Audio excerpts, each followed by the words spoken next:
Totally messed this up. Could one of y'all pass the gosh darn rock? Hey, yo, I'm trying, I ain't lying, and hosting this will be Brian. He posting like Kobe Bryant, he flying to see the pilot. Hit the hezzy, we got Jesse, opinions get kinda messy. A fan of out of Letties, from football to racing jet skis. This is Pass the Rock, don't stop the shot clock. Pass the slap shot, come on, now let's talk. Pass the rock.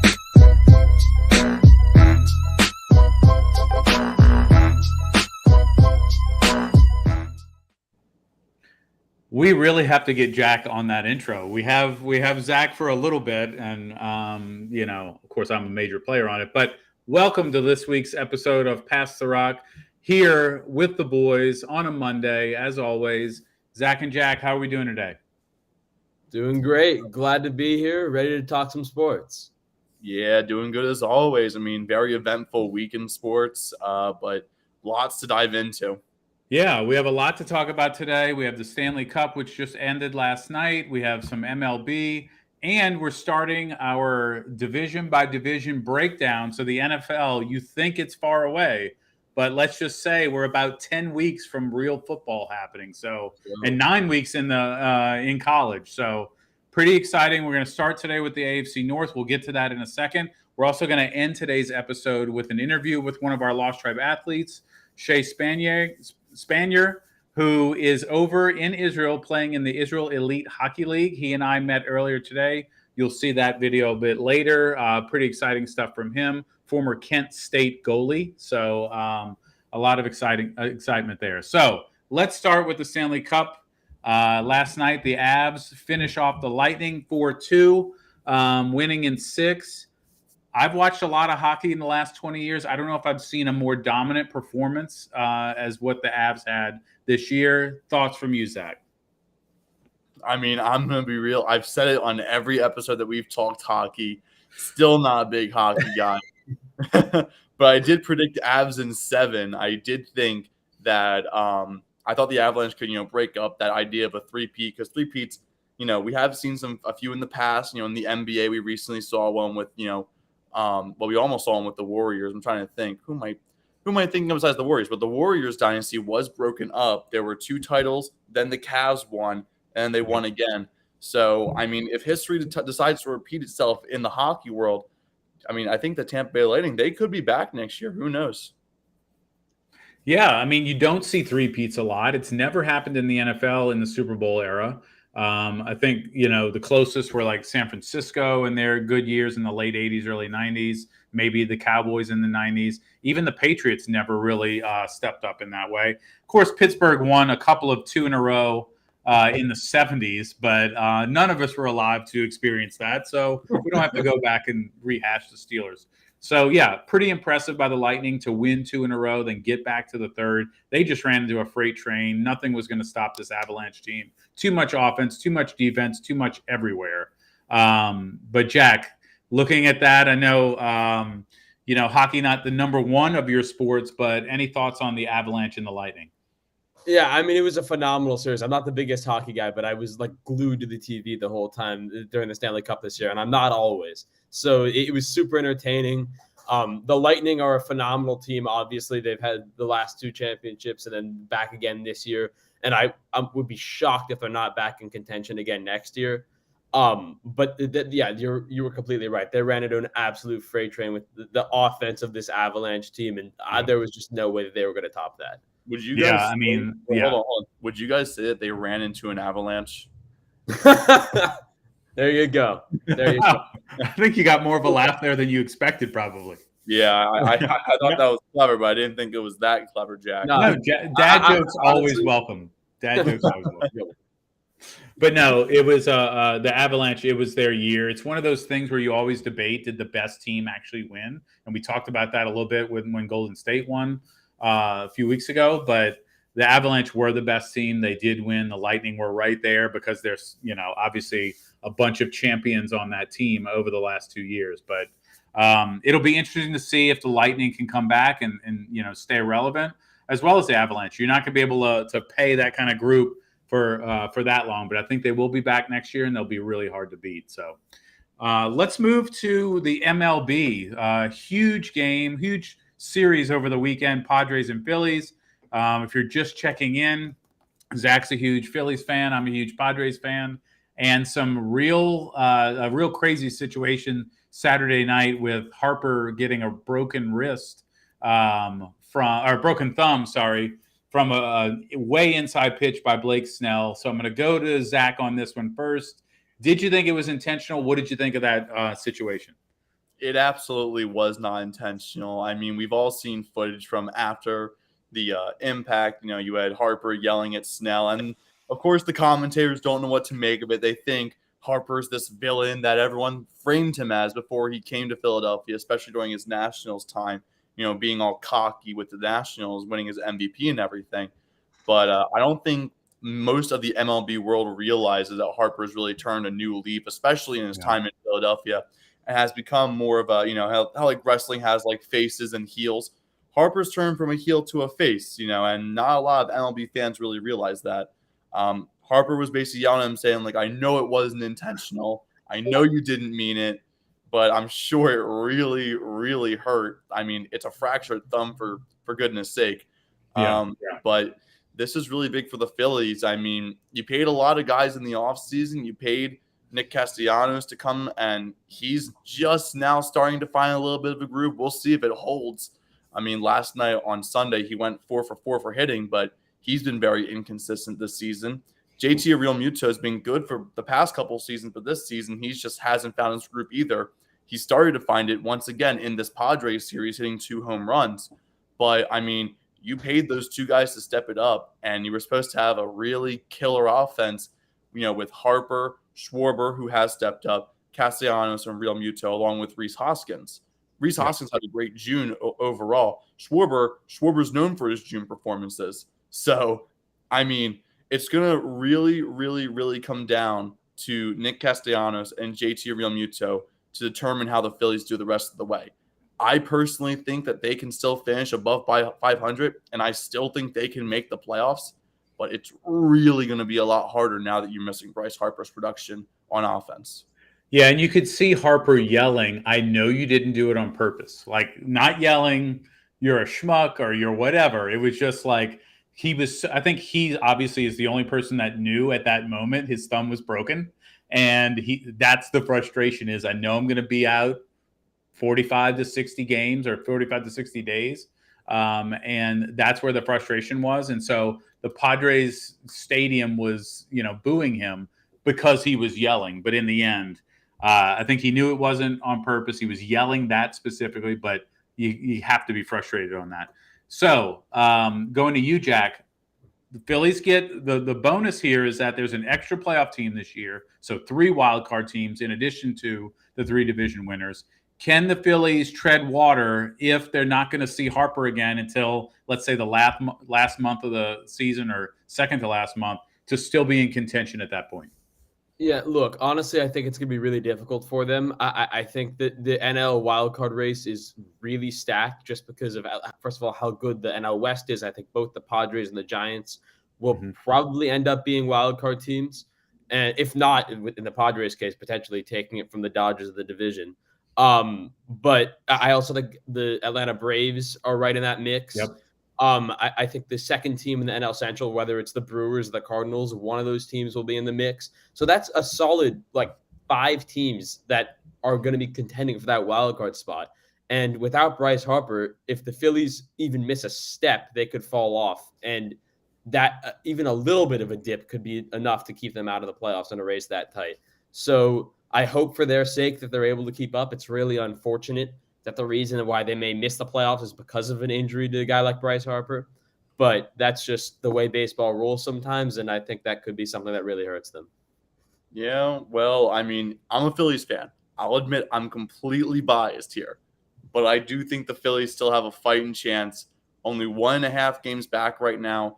The 2 teams they're really fighting right now are the Cardinals and the Giants. I think the Phillies overall can prove that they are better than those teams, despite the injuries to Bryce Harper and Gene Segura. Let's not forget he's on a 60-day IL right now. They've managed to turn around without Gene Segura. Now they're 4 games over 500. I didn't say that we would be suddenly the best team in baseball winning 20 straight games. I really think that we can shred around this 3 to 4 games above 500 even if we fall to 500, if we can stay at 500 or above until Harper comes back, I think this team has a real chance to be able to make a push for that third wild card spot. I think the Padres are going to make it for sure. I think Atlanta's got a really good chance to make it. So it comes down right now to that race of St. Louis, San Francisco, and the Phillies. I think the Phillies really do have a chance to make it. I mean, if you're telling me they have a 1 in 3 chance, I'm taking those odds right now, especially without Harper. So I think the Phillies can make it this year. I think this is finally the year. But if it's not, we have a good reason to blame right now. Yeah, and it all comes down to, when Harper can get back in there, right? So if he's back, mid-August, then you got a lot more time and, they can try to pull something together. But Jack, you're right. The NL is stacked 1 through, let's say, 7 or 8, but especially 1 through 5, 6. The NL West, just like last year, very stacked. So we'll see how it plays out, but huge blow. You hate to see it. I'm a Padres fan, and I hated to see it because, one of the more exciting players, obviously, in baseball. So speaking of another exciting player in baseball, let's talk about Aaron Judge and the Yankees. The Yankees were no hit for 16-plus innings over the weekend at one point, which I don't think anybody – I'm sure you could bet on that, and I'm sure the odds were unbelievable. And I'm also sure nobody took that chance. So, Jack, what do we think of the Yankees' hitless streak? And then, of course, Judge comes back to be heard before the end of the weekend. Yeah, that was unbelievable. I mean, when do you see that the Bronx Bombers, probably the best offense in baseball this year, just go silent? I mean, they couldn't touch the Astros pitching over the weekend until past the 7th inning in the second game.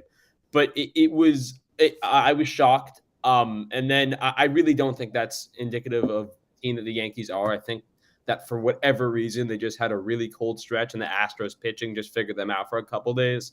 Aaron Judge is a monster. I think he's going to win the MVP. There's no way that he doesn't win the AL MVP at this point. And the Yankees are the Yankees are the team that came back to beat the Astros, not the one that went hitless for 16 innings.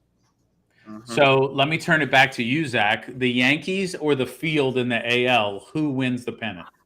Man, the Yankees or the field? I mean, wow. Right now, just to give you a sense, they're up by 7.5 games. 7.5 on the Astros. Games. 7.5 on the Astros. I mean, I think you got to take the Yankees here. I mean, it's kind of crazy to say it, but who's stopping the Yankees? I mean, they were no hit for the first time in decades, literal decades. And the last time they did, I think it was also against the Astros. It was it's even crazier of a stat. But they were no hit, and then immediately after, Aaron Judge hits a 3-run walk-off home run the very next game. What other team is able to come back and do that? What other team? You you don't get no hit and then the next day win by a walk-off. That's insane. It seems like this team, for whatever reason, always can find a way to win just through any means necessary.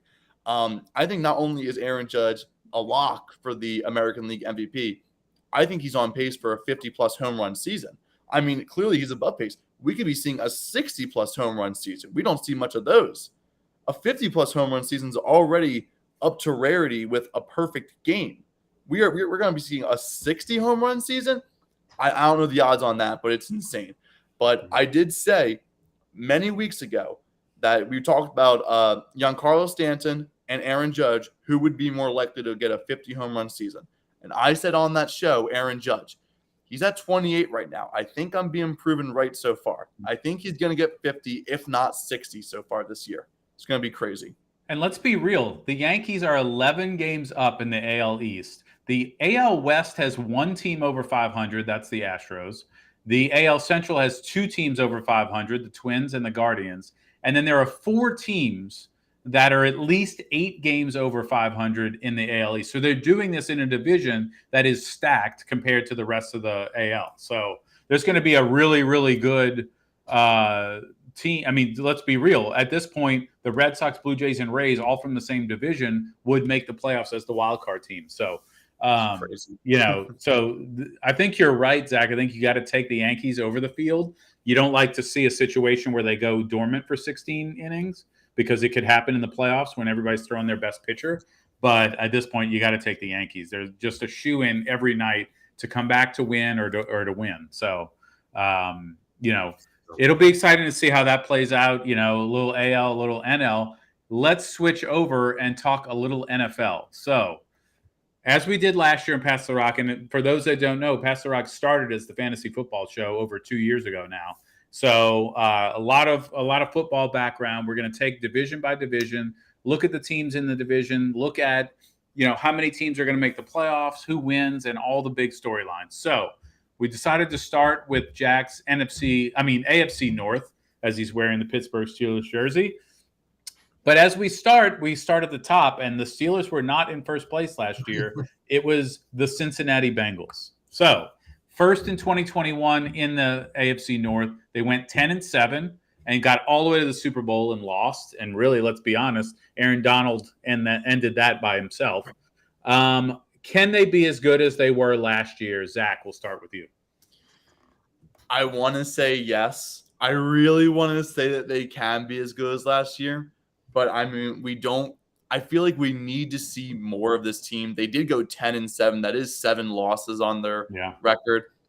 I think they have the potential to get 12 wins. They could totally make that leap and be a true contender for years to come. I think they're just like, it's almost like a coin flip for me. If they're going to be as good as they were last year, if not better, or just be a little bit worse. I can't see the Bengals doing much worse. I can't see them being this amazing 14-win team. I think they're still going to be good. I don't know if they're going to be as good. It's very close to me. I mean, Joe Burrow alone, you could argue that he's in the top 5 quarterbacks. I think right now, you could argue he's right on the cusp of that top 5.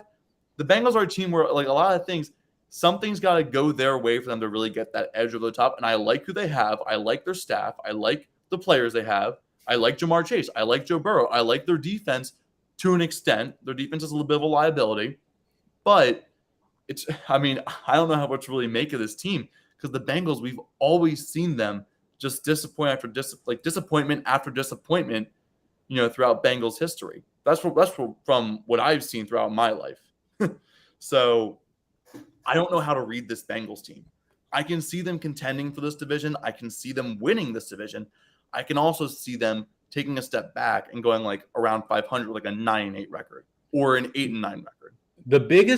Let me give you 3 names that are going to be the key for the Bengals in 2022.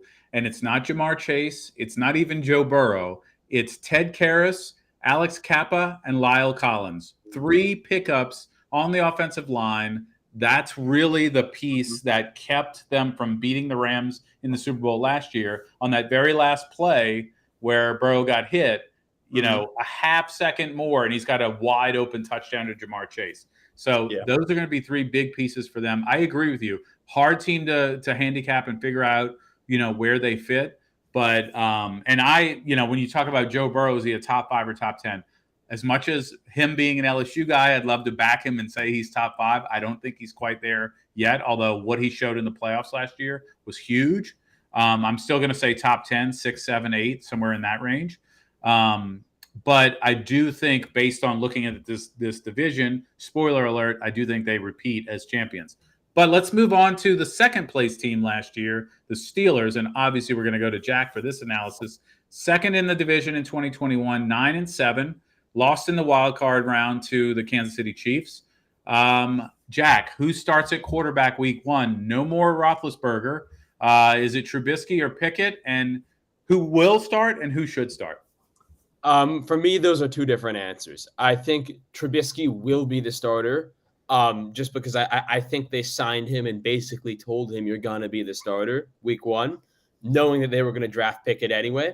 But I think Pickett's a pro-ready quarterback. I mean, I'm a big college football fan. I watched Pitt a lot this year, and I saw Pickett was wonderful. I mean, I think at the collegiate level, he was about as good as there was last year. Mm-hmm. I'm not so sure that he's going to translate to the NFL. I wasn't the biggest fan of the pick. I wanted Malik Willis. I wanted that upside. But I think Pickett's going to be a competent quarterback, and I think he was definitely the most pro-ready out of any of the quarterbacks in this class. And I think if any of the rookie quarterbacks were to start week 1 and do well, it would be Pickett. So I personally would start Kenny Pickett. I would let him take the reins and see how it goes, but I think that they're going to go with Trubisky. Are we making too much of the hand size of Kenny Pickett? Is that just like draft is over, now we move along? Yeah, to be honest, like I'm generally a proponent of saying that is a bunch of BS and like no one actually cares about the hand size. But Right. in Pickett's case, his hands are alarmingly small. Like, they're like I was reading in the pre-draft process of something about his hands saying that like they were the smallest in the last like 20 years of any quarterback that's come out, and he would be literally the smallest hand size of any quarterback in the NFL currently. So it is like a little bit concerning, especially because the ball does gain a little bit in size from the college to the NFL level, and he is playing in Pittsburgh, which tends to have bad weather sometimes. So it's slightly concerning, but I don't think it's the end of the world. Yeah. No, I agree. And look, Mitch Trubisky brings some experience with having started. So I think you're right. He starts the season, and Mike Tomlin's not going to give him the leash maybe that he had in Chicago. So I do think by week 5, 6, you're seeing Pickett in there, and we'll see how he can do. Another quick spoiler alert. I don't know that it gives them a really high ceiling with that quarterback situation, but we're going to explore that at the end. Going to the Ravens, 3rd in 2021, really tied with the Browns. They were both 8 and 9. Can this be the best team in the division with a healthy Lamar Jackson? He's had some shuffling of who his weapons are. So where does that lie? So I'll go to Zach. Where do the Ravens go here? I mean, they were definitely picked to win the division last year. Huge disappointing year. Not a great year for Lamar Jackson even. What happens with the Ravens in 2022? Man, I want to like this Ravens team. I mean, last year they were really, really shot down by injuries. They were plagued by injuries, especially in the beginning of 2021. It immediately took them out of like any kind of Super Bowl contention. If the Ravens even have, half of the players that got injured last year, I think they really could have made a play for the division. If their health gets even slightly better this year, and some of the players that got injured stay healthy throughout the entire season, I think this team really could contend for the division with the Bengals. I mean, I think those are the two teams that could really compete this year. It's pretty much it in my book. Are they the best team in the division with the healthy Lamar Jackson? I mean, Joe Burrow exists. I'm not sure if I'd put Lamar Jackson anywhere close. Like, I wouldn't say anywhere close. I don't think I'd put Lamar in my top 10 at this very moment of quarterbacks, while Joe Burrow is right around that, like you said, a 6, 7, 8 spot right there. So I don't think they're the best team in the division, but I think that they'll definitely be making a play for the wild card spot, along with arguably a top 2, 3 tight end in football in Mark Andrews. Yep. Yeah, and look, I've seen a lot of analysts over this offseason say, Lamar Jackson steps up here and he's the difference maker. If he's the MVP, Lamar Jackson, obviously I think we're all picking them to win a division or, maybe even more.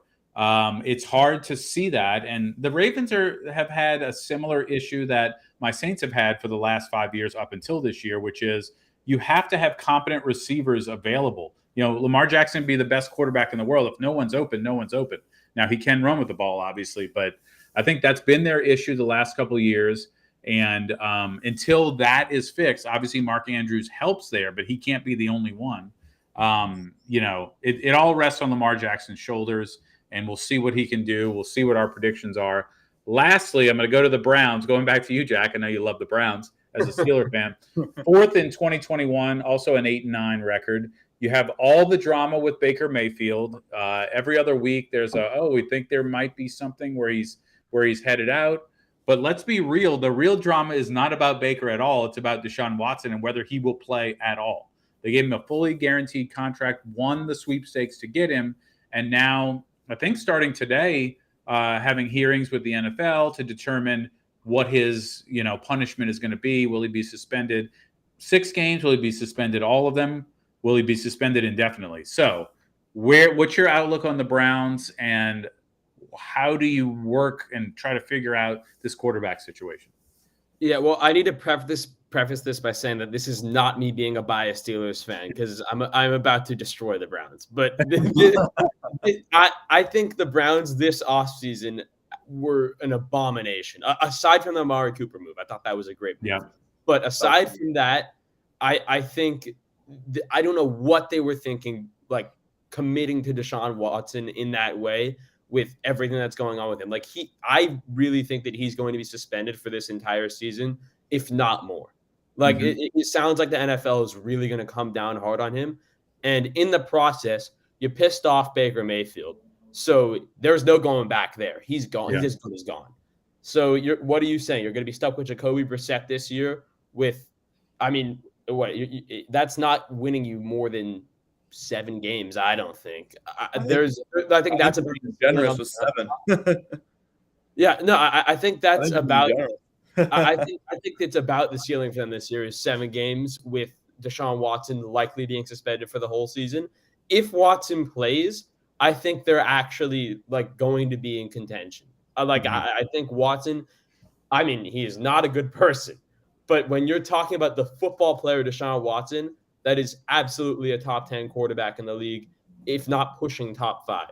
I mean, he's a phenomenal football player, and with that in there, and with Amari Cooper and the team that they have around him right now, I think that is probably a playoff team and probably a team that makes some noise in the playoffs.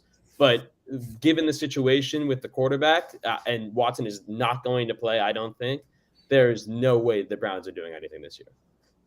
Yeah, the Watson question's everything, right? I mean, and they really came in. They weren't in the sweepstakes for a little bit. It was really between the Falcons and the Saints. Was he going to go home to Atlanta, or was he going to go to maybe a little bit better winning situation in New Orleans?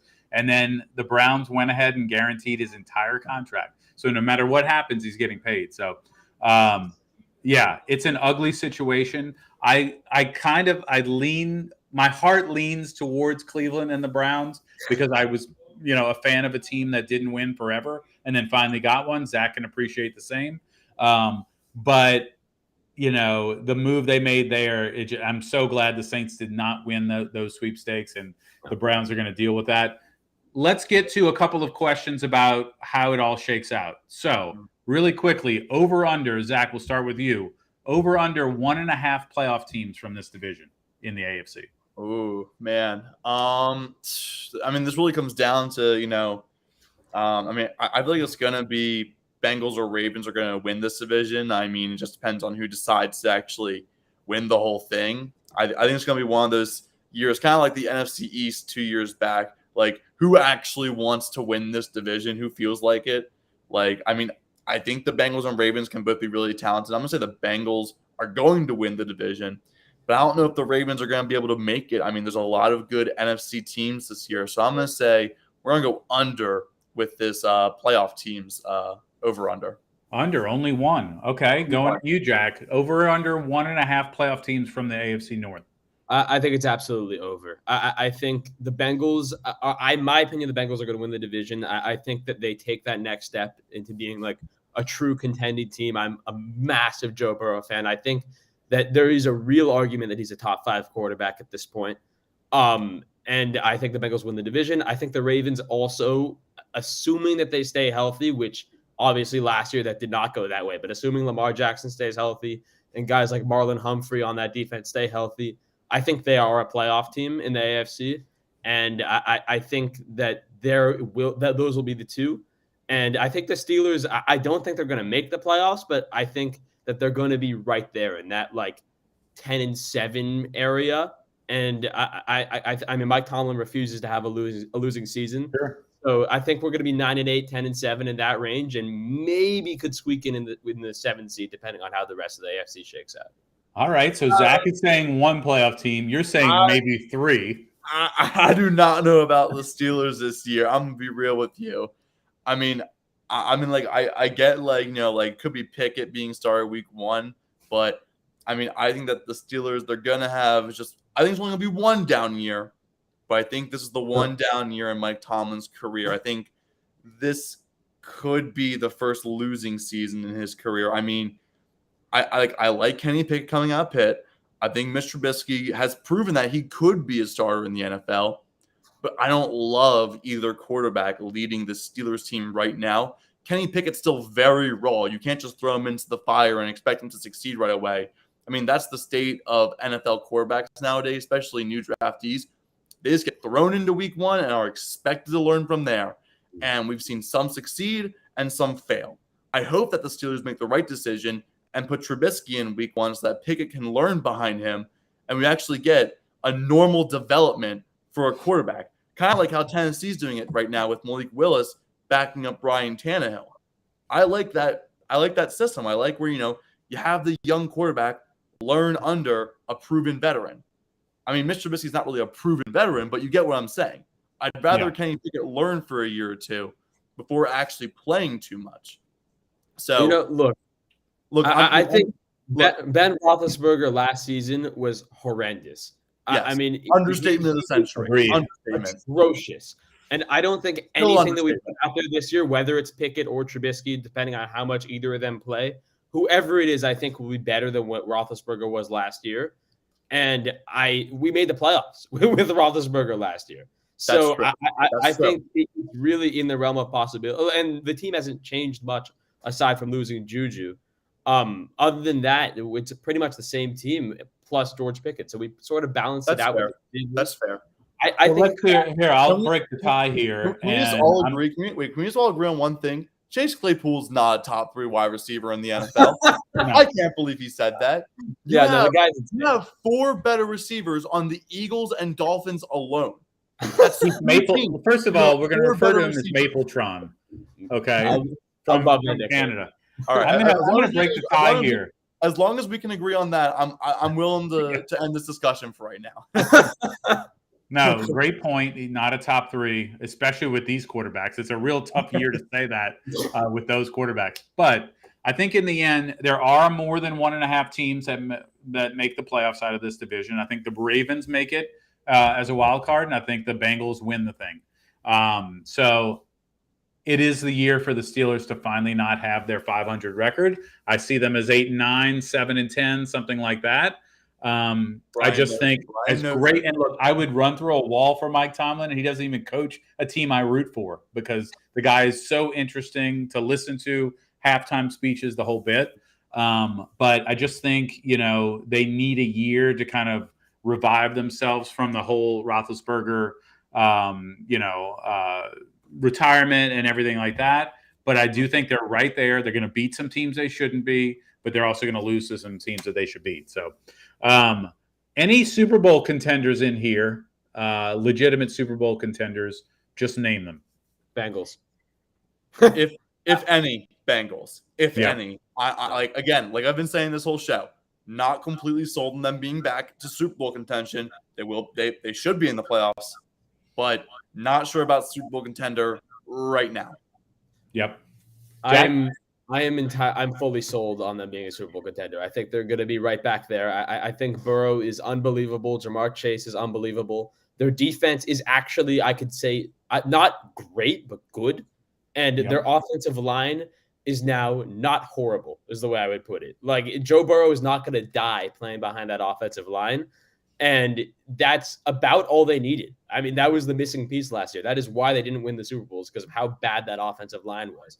And now that it's, I would say competent is the right word, they're going to be amazing. Like, I really think that they're going to win 12, 13 around there games. And I think that they're easily winning the division and going to be top 2 team in the AFC. I will. I mean, let's be real at this point. So normally within the Super Bowl era, if you lose the Super Bowl, you generally take a few steps back. It sets you back for whatever reason. They had a pretty miraculous run to the Super Bowl in the AFC playoffs last year. So everything there tells me don't pick them to be a Super Bowl contender. However, they have Joe Burrow, okay, and we understand what that means. They have a rebuilt offensive line, which I think is going to help them tremendously. And the Chiefs got worse. Obviously, the Chargers kind of stepped up. And, people like to talk about the Broncos. We'll talk about the AFC West later. But I'm not feeling that team just so much at this point. So I think they're a Super Bowl contender by default because of the step back that the Chiefs are taking. Not to say the Chiefs won't be right there in the discussion, but I do think they win 12 or 13. They're probably the 1 or 2 seed. And if you're playing at home, you got a chance to do it. Last year, they didn't even need that advantage. Right. So in the end, let's end with this, and then we'll get to our interview. Final standings. Give me 1, 2, 3, 4. Zach, we're starting with you. All right. I mean, for me, it's pretty simple. Bengals, Ravens, Steelers, Browns. Of course, the Browns would depend on if Deshaun Watson's playing. If Deshaun Watson, for some reason, the NFL doesn't suspend him for the entire year, which is what rumors are pointing to. If Deshaun Watson plays with this team, I have him ranking 3rd or 2nd in this division, but that's not happening, and Baker Mayfield is refusing to play, which he deserves. I mean, come on. I feel like he's justified in that. He should be a Seahawk, but he's not a Seahawk yet. I feel like he should be a Seahawk. But if Deshaun Watson's not going to play, they're the worst team in this division right now, unfortunately. I think the Steelers, again, like you were saying, 7-10, 8-9. I can see them right there. Close to 500, not 500 this year. This could be the one year we see this in our lifetimes, probably, as long as Mike Tomlin's the head coach. And the Ravens and Bengals are going to be the 2 true contenders for this division. I like the Bengals more. Not sold on them being a Super Bowl contender, but I do like them more. All right, going to you, Jack. Any disagreements with Zach on that? Yeah, I mean, for the most part, I agree with what you said. I agree with your order. I think it goes Bengals, Ravens, Steelers, Browns. I think that, and I also agree that if somehow Deshaun Watson plays, the Browns will be better than the Steelers. Yep. But I think that there is just absolutely no way the NFL lets that man play a game this season. And that's going to make the Browns the worst team in the division. I don't think there's even a chance that the Steelers finish behind them if that's the case. But the Bengals are true Super Bowl contenders. The Ravens, I would not put them in that category, but I think they're definitely a playoff team if they're healthy.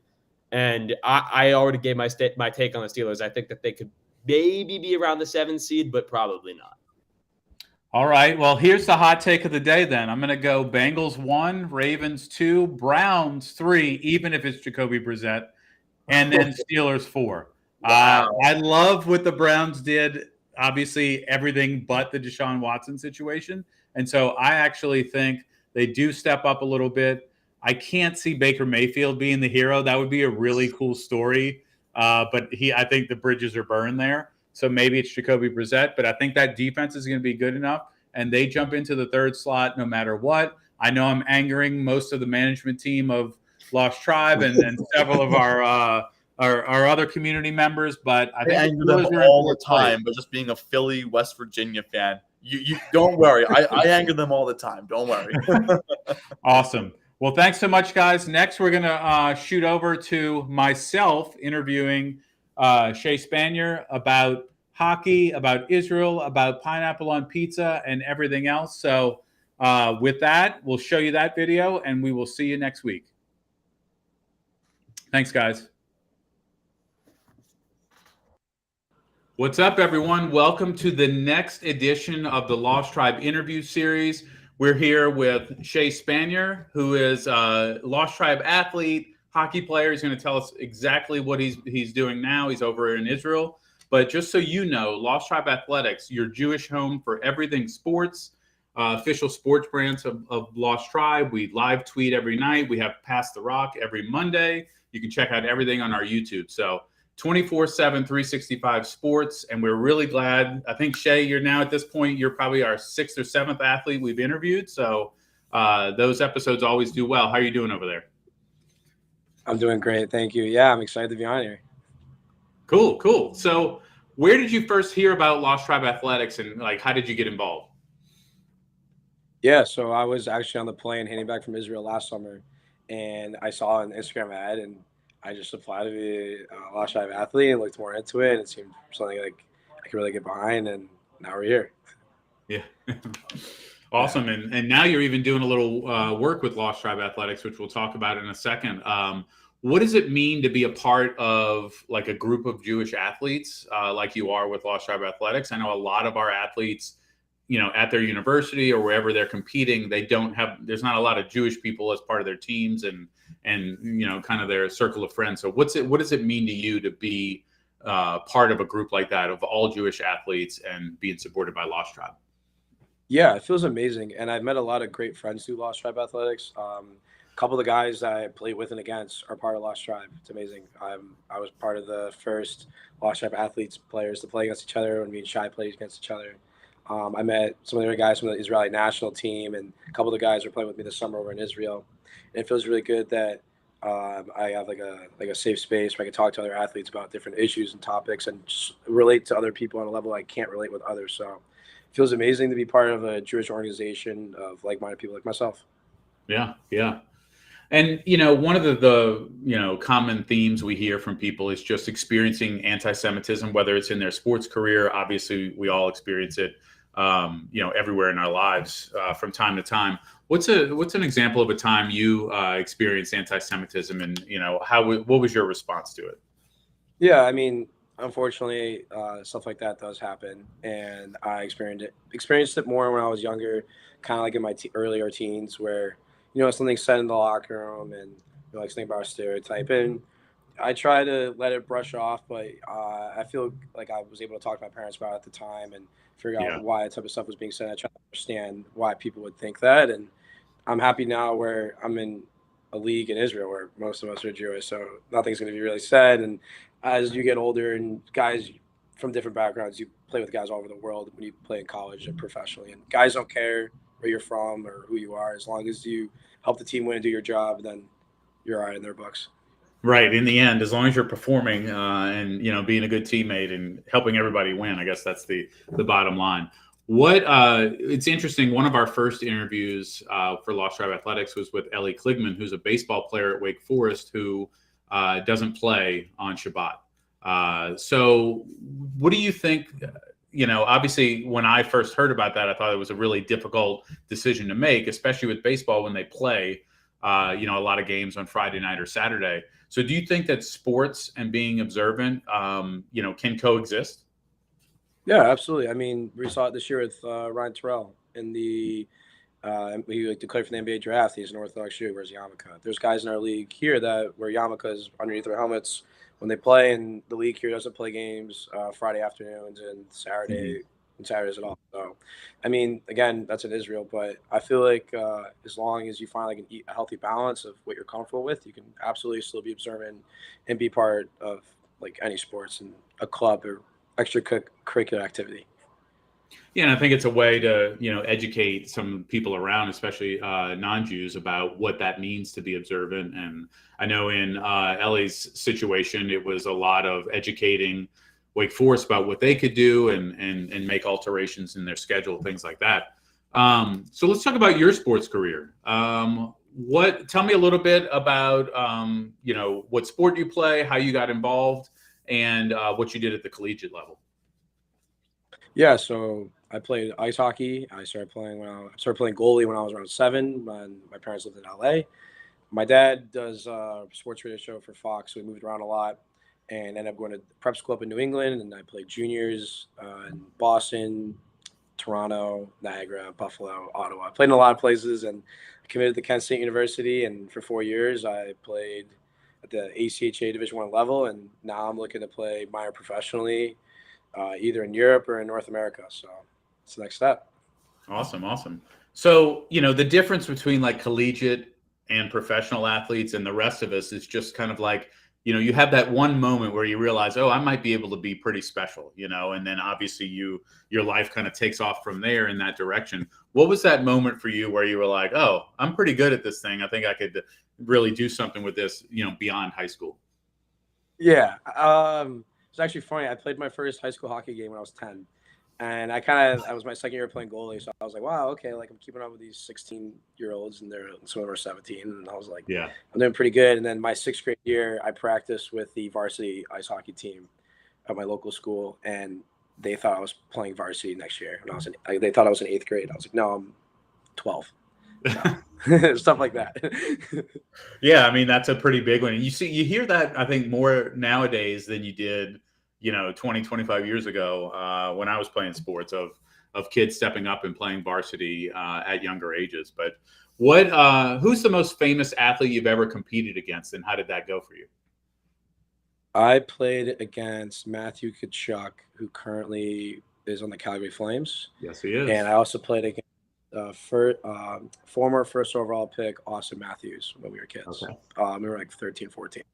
Yeah. And And how'd I that played go? against guys. Matthews, I think we lost by 2. We played Matthew Kachuk's team, I think like 3 times. We beat him once. So, Okay. Yeah, I'm actually and this is only something that I've created, but the farthest Calgary Flames fan from Calgary, living in New Orleans, and I had to pick a team. I like the logo, so big Matthew Tkachuk fan. So tell me a little bit about the IEHL, how you got involved with that, and some of the stuff you're doing with them. Yeah, so the IEHL is the Israeli Elite Ice Hockey League, and ice hockey is a winter sport, and so it's usually played during the winter. But for example, like a country like Australia, the hemisphere is flipped, and they play their league in the summer. So playing summer semi-pro hockey is like a very viable option for guys who want to stay in shape and play games. And the people at Israel Hockey were like, this seems like a really good idea, the way to grow hockey within the community here in Israel. It's like a grassroots type movement to grow the game. And guys really just can't come here during the winter. I mean, that's their jobs to go play somewhere because here they can't offer pay. So They started a summer league where guys can just come in. We skate 2-3 times a week. It's basically just a vacation while we stay in shape. And there's like different trips the league plans for us. We got private busing to like we're going to Jerusalem tomorrow. We went to where else did we go? We went up north. We went to Tiberias and we saw like that lake up there. Mm-hmm. And yeah, we've had like 4 trips so far, and it's really cool to explore Israel and stay in shape at the same time. Yeah, worse places to play in the off season than Israel for sure. So Oh, yeah, absolutely. I would be in Ohio right now just skating with coaches, but here I got an apartment with my best friend and my other buddy, and we're living it up in Tel Aviv. There you go. Now, are all of the teams in Tel Aviv like playing at within the same arena? How's that work? Yeah, so the rink's in Netanya, which is 45 minutes away. And it's actually a really nice rink. It's one of the nicest rinks I've ever skated at, to be honest. It has 2 massive video boards on each side. It could comfortably hold about almost 1,000 people, the arena. And all the teams play out of the arena. We play, I think 4 teams play every time like we go to play 2 games a week. And they bus us the 45 minutes or hour and a half, depending on the traffic, to Netanya, and they bus us back. And we get to keep our gear in the locker rooms there. Nice. And which team are you on? I am on the Haifa Mariners, which we actually just made a playoff push, and we got the last spot in the playoffs right now. So nice. We got 1 more game left in the season. Big game. Yeah, it's kind of like the USFL did in their reboot this spring, where all the teams were in Birmingham playing. So, what were your thoughts on the Stanley Cup playoffs? Obviously, it ended last night with the Avs winning their first Stanley Cup championship since I think 2001. So, what did you think of the playoffs? Were the Avs the best team? I absolutely believe the Avs were the best team. I think that offensively, nobody could keep up with them.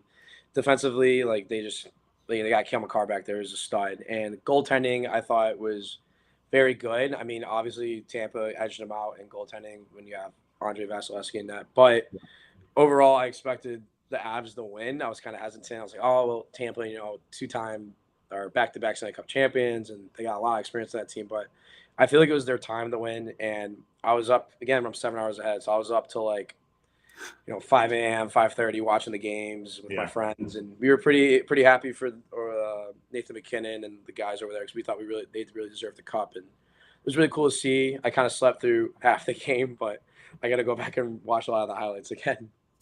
Yeah, no, look, Tampa had an unbelievable 3-year run where they're in the Stanley Cup championship 3 years in a row. They won it twice. Oh, yeah. But the Avs just looked like a team you just were not going to even winning 2 games, I think, for Tampa was pretty impressive after the run that the Avs went on. So yeah, they scored more goals than I think it was top 5 goals scored for a team in the past 50 years or whatever. Yeah. They were just lighting it up. The team was just so dangerous, so many threats. They were. Yeah, and look, there's nothing stepping in their way, I think, for next year. So we'll see how they defend. Just some general interest questions to end it. What's your favorite sport to watch in person or on TV that's not hockey? I really like watching basketball. My dad played basketball growing up.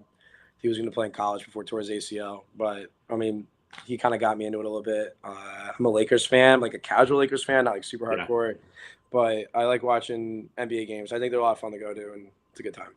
Yep, absolutely. So you mentioned the Lakers. What are some of the other pro or college teams that you're a fan of? I actually really like USC football. Really random, but I really enjoy watching USC football, and I am a New England Patriots fan as well. So when I went up to New England, I became a Patriots fan, and I went to the parade where New England beat Atlanta, like when they were down Yep. 20. I was at that parade. It was a good time. Well, and as a Saints fan, that's a beautiful Super Bowl for me, seeing the Falcons lose. So that's a great one. All right, good. And we have quite a bit of Patriots fans involved with Pass the Rock. So you see, like Jesse, he's from Toronto, but Yeah. Patriots are his team, and a few others. So here's the big hard hitting questions. There's just two left. Okay. If your sport had walk up songs like baseball does, what would be your walk up song and why?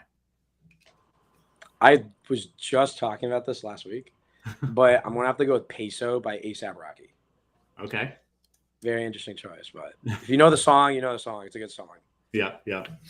Awesome. And the last one, this is the most hard-hitting journalistic question I have. We have an internal debate within Pass the Rock of whether pineapple belongs on pizza. Not necessarily every time you eat pizza, but just are you open to that experience? So do you like pineapple on pizza? I have a really hot take with this, but I'm absolutely for pineapple on pizza.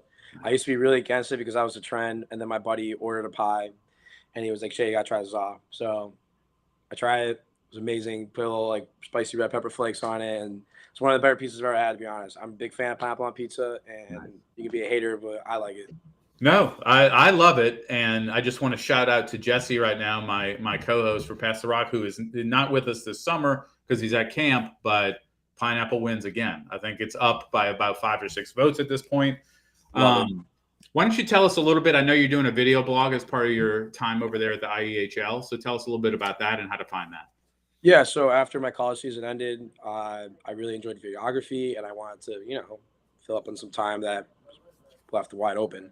So I started a YouTube channel about my journey going to Israel and playing here, and I'm going to continue the video series as I play mine professionally, either in North America or Europe. Looking at a lot of different options right now. So you can follow my Instagram at Spanier30. I have a link tree. You can just click on my page. It's just Shea Spanier on YouTube. And I got everything linked up in there, Lost Tribe, and all my videos are there. And make sure to like, subscribe, and comment. Awesome. Yeah, no, really entertaining. And if you're a fan of hockey or just an athlete's journey, a great watch for sure. So Shea, thanks for joining us and being a part of the Lost Tribe interview series. And good luck with the rest of your season. Absolutely. Thank you. It was fun coming on. Awesome. All right. Have a good one. You too.